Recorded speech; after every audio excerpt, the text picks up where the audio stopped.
വിഷ്ണു രതികുമാർ കഥ എഴുതി സംവിധാനം ചെയ്ത് സുരേഷ് ചിത്രശാല, ആദി കിരൺ, അനിലാമ, മധു പുന്നപ്ര, സുധീഷ് KS, ടിജോ തങ്കച്ചൻ, ശ്രീദേവി ഉണ്ണികൃഷ്ണൻ എന്നിവർ കേന്ദ്ര കഥാപാത്രങ്ങളെ അഭിനയിച്ച ഉടനടി മാംഗല്യം എന്ന മൂവിയുടെ വിശേഷങ്ങളുമായിട്ടാണ് ഈ സിനിമ സൈനപ്ലൈ OTT പ്ലാറ്റ്ഫോമിലൂടെയാണ് റിലീസ് ചെയ്തിട്ടുള്ളത്.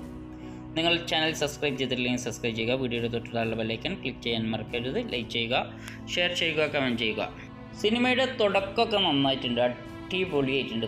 സിനിമയുടെ തുടക്കം ഒക്കെ നല്ല രസമുണ്ട്. പിന്നെ അതേപോലെ ലൊക്കേഷൻ, ക്യാമറ, എഡിറ്റിംഗ് ഒക്കെ നന്നായിട്ടുണ്ട്. നെൽവയൽ ഗ്രാമത്തിൻ്റെ ഒരു മനോഹാരിതൊക്കെ നല്ല ഡ്രോൺ ഉപയോഗിച്ച് ഷൂട്ട് ചെയ്തിട്ട് നല്ല അടിപൊളിയായിട്ട് നന്നായിട്ട് വന്നിട്ടുണ്ട്. സിനിമ ഒരു വൺ ടൈം വാച്ചിങ്ങിനുള്ളൊരു മൂവിയാണ്.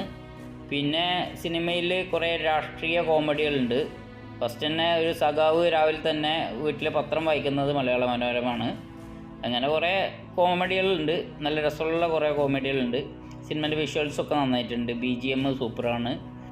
സിനിമയത്തെ നായകൻ അത്ര തീരെ പോരാ. ആ സമയത്ത് നായിക വളരെ നന്നായിട്ടുണ്ട്. പിന്നെ അതേപോലെ നായകൻ്റെ കൂട്ടുകാരൻ പിന്നെ രസമുണ്ട്, നന്നായിട്ട് കോമഡിയൊക്കെ വർക്കൗട്ടായിട്ടുണ്ട്.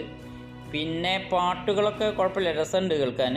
പിന്നെ സിനിമയിൽ ഒരു ബ്രോക്കർ ഉണ്ട്, അയാളുടെ ഒരു ആക്ഷനും മറ്റേ മുഖഭാവവും ഒക്കെ ഒരു പഴയകാല ഒരു ബ്രോക്കറുടെ ഒരു രൂപം മനസ്സിൽ വരും. എന്തായാലും നന്നായിട്ട് തന്നെ അതൊക്കെ വർക്കൗട്ടായിട്ടുണ്ട്. പിന്നെ അതുപോലെ തന്നെ സിനിമയിൽ ഒരു KSRTC ബസ് ഇടയ്ക്കിടെ ഈ ഗ്രാമത്തിൽ കൂടെ അങ്ങോട്ടും ഇങ്ങോട്ടും തലങ്ങും വിലങ്ങും പോകുന്നത് കാണാം. എന്നുവെച്ചാൽ KSRTC ബസ് ഉള്ള ഏതോ ഒരു ഗ്രാമമാണ് ഈ സിനിമയിൽ ഉള്ളത്. പിന്നെ ഗ്രാമത്തിലൊരു പ്രത്യേക പേരുണ്ട്, പക്ഷേ അത് നമ്മൾ കേൾക്കാത്തൊരു പേരാണ്, സിനിമയ്ക്ക് വേണ്ടി ഉണ്ടാക്കിയിട്ടുള്ളൊരു പേരാണ്.